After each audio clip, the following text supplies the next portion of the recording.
ನಮಸ್ಕಾರ.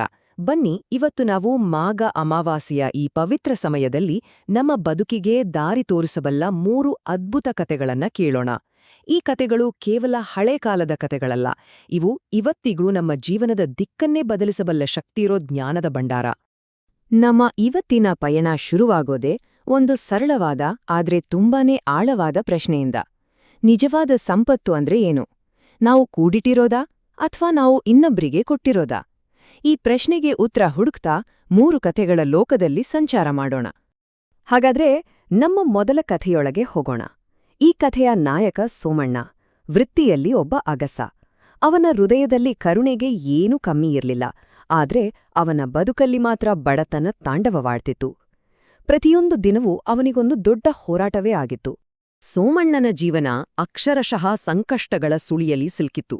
ಒಂದ್ ಕಡೆ ಬೆಟ್ಟದಷ್ಟು ಸಾಲ, ಇನ್ನೊಂದ್ ಕಡೆ ಹೆಂಡ್ತಿಯ ಆರೋಗ್ಯ ಸರಿಯಿಲ್ಲ. ಅದರ ಜೊತೆಗೆ ಮದುವೆಗೆ ಬಂದಿರೋ 3 ಹೆಣ್ಣು ಮಕ್ಕಳ ಭವಿಷ್ಯದ ಚಿಂತೆ ಅವನನ್ನ ದಿನಾ ಕಾಡ್ತಿತ್ತು.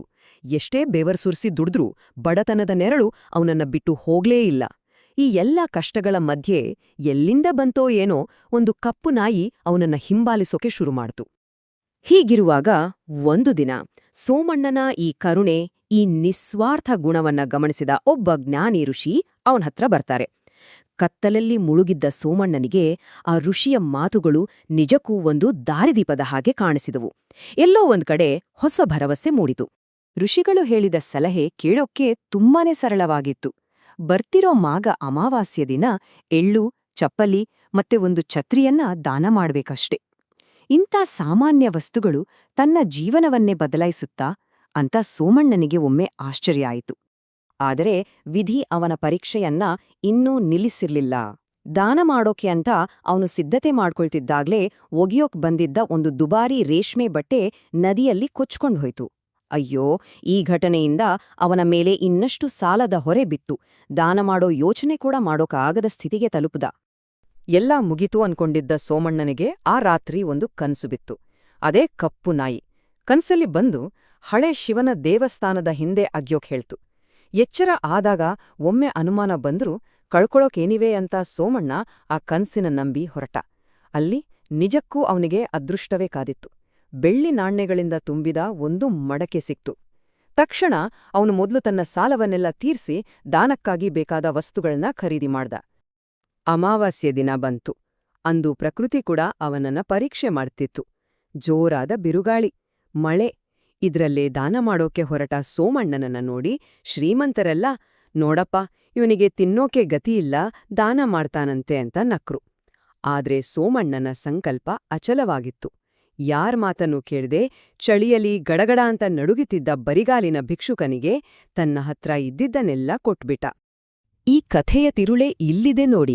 ಕೇವಲ ಒಬ್ಬ ವ್ಯಕ್ತಿ, ಒಂದೇ ಒಂದು ದಾನ, ಆ ಒಂದು ನಿಸ್ವಾರ್ಥ ಕೆಲ್ಸ ಅವನ ಇಡೀ ಜೀವನದ ದಿಕ್ಕನ್ನೇ ಪೂರ್ತಿಯಾಗಿ ಬದಲಾಯಿಸ್ಬಿಡ್ತು.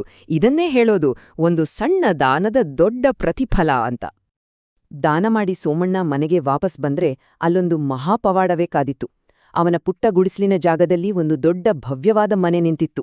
ಅವನ ಎಲ್ಲ ಕಷ್ಟ ಕಾರ್ಪಣ್ಯಗಳೂ ಮಾಯವಾಗಿದ್ವು. ಆಗ ಅವನಿಗೆ ತಿಳಿತು, ಆ ಕಪ್ಪು ನಾಯಿ ಬರೀ ಪ್ರಾಣಿಯಲ್ಲ, ಅದು ಸಾಕ್ಷಾತ್ ಕಾಲಭೈರವನೇ ತನ್ನನ್ನ ಪರೀಕ್ಷೆ ಮಾಡಕ್ ಬಂದಿದ್ದ ರೂಪ ಅಂತ. ಅವನು ಮಾಡಿದ ಪ್ರತಿಯೊಂದು ದಾನಕ್ಕೂ ಒಂದೊಂದು ಅರ್ಥವಿತ್ತು. ಎಳ್ಳು ಪಿತೃದೋಷವನ್ನ, ಛತ್ರಿ ಕೆಟ್ಟ ಕರ್ಮದ ನೆರಳನ್ನ ಮತ್ತು ಚಪ್ಪಲಿಗಳು ಜೀವನದ ದಾರಿಯಲ್ಲಿದ್ದ ಅಡ್ಡಿಗಳನ್ನ ದೂರ ಮಾಡಿತ್ತು. ಸೋಮಣ್ಣನ ಕಥೆ ನಂಬಿಕೆ ಮತ್ತು ವಿನಯದ ಶಕ್ತಿಯನ್ನ ತೋರಿಸಿದರೆ, ನಮ್ಮ ಎರಡನೇ ಕಥೆ ಇದಕ್ಕೆ ಪೂರ್ತಿ ವಿರುದ್ಧ.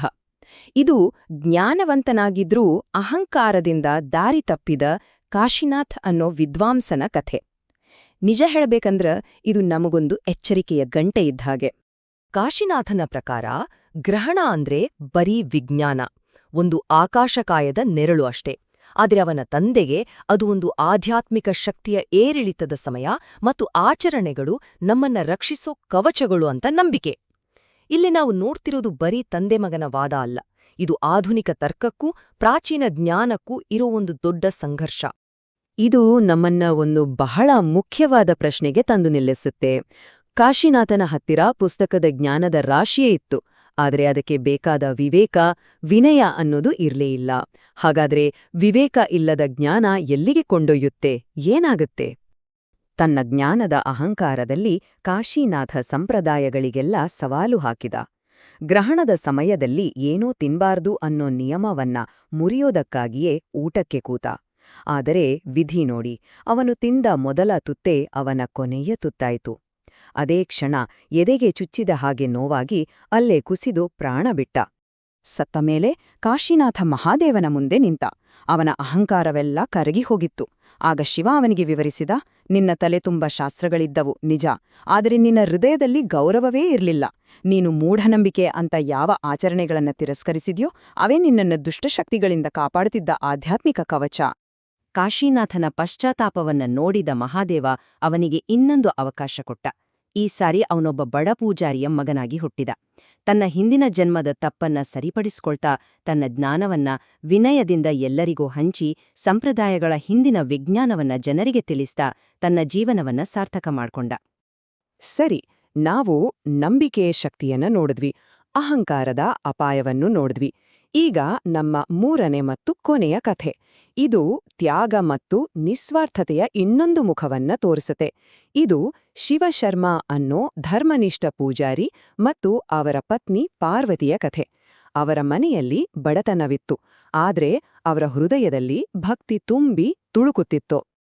ಅವರ ಜೀವನದ ಮೂಲತತ್ವವೇ ಇದಾಗಿತ್ತು. ಅವರ ಪಾಲಿಗೆ ಕಣ್ಣಿಗೆ ಕಾಣೋ ಮನುಷ್ಯರೇ ದೇವ್ರು. ದೇವರಿಗೆ ಅಂತ ಇಟ್ಟಿದ್ದ ನೈವೇದ್ಯವನ್ನ ಕೂಡ ಹಸಿದು ಬಂದವರಿಗೆ ಕೊಟ್ಟು ಅವರಲ್ಲೇ ದೇವರನ್ನ ಕಾಣ್ತಿದ್ರು. ಒಂದು ದಿನ ಇಬ್ರು ವಯಸ್ಸಾದ ದಂಪತಿಗಳ ರೂಪದಲ್ಲಿ ಸಾಕ್ಷಾತ್ ವಿಷ್ಣು ಮತ್ತು ಲಕ್ಷ್ಮೀದೇವಿಯೇ ಅವರನ್ನ ಪರೀಕ್ಷೆ ಮಾಡೋಕೆ ಬರ್ತಾರೆ. ಶಿವಶರ್ಮಾ ಮತ್ತು ಪಾರ್ವತಿ ತಮ್ಮ ಹತ್ತಿರ ಇದ್ದಿದ್ದೆಲ್ಲ ಸಂತೋಷದಿಂದ ಅವರಿಗೆ ಬಡಿಸ್ತಾರೆ. ಅವರು ಹೋದ ತಕ್ಷಣವೇ ಇನ್ನೊಬ್ಬ ಹಸಿದ ಸಾಧು ಬಾಗಿಲಿಗೆ ಬಂದು ನಿಲ್ತಾನೆ. ಆದ್ರೆ ಈ ಬಾರಿ ಮನೆಯಲ್ ಕೊಡೋಕೆ ಒಂದೇ ಒಂದು ಕಾಳು ಅನ್ನ ಕೂಡ ಉಳ್ದಿರ್ಲಿಲ್ಲ. ಏನ್ ಮಾಡೋದು ಅಂತ ಶಿವಶರ್ಮಗೆ ತೋಚದಿದ್ದಾಗ ಪಾರ್ವತಿ ಒಂದು ಅಸಾಧಾರಣ ತ್ಯಾಗಕ್ಕೆ ಮುಂದಾಗ್ತಾಳೆ. ಅವಳು ತನ್ನ ಕತ್ತಿಗೆಯಲ್ಲಿದ್ದ ಪವಿತ್ರ ತಾಳಿಯನ್ನ ತೆಗೆದು ಗಂಡನ ಕೈಗಿಟ್ಟು, ಇದನ್ನ ಮಾರಿ ಆ ಸಾಧುವಿನ ಹಸಿವನ್ನ ನೀಗಿಸಿ ಅತಿಥಿಯನ್ನ ಹಸಿದು ಕಳಿಸೋದು ಮಹಾಪಾಪ ಅಂತಾಳೆ.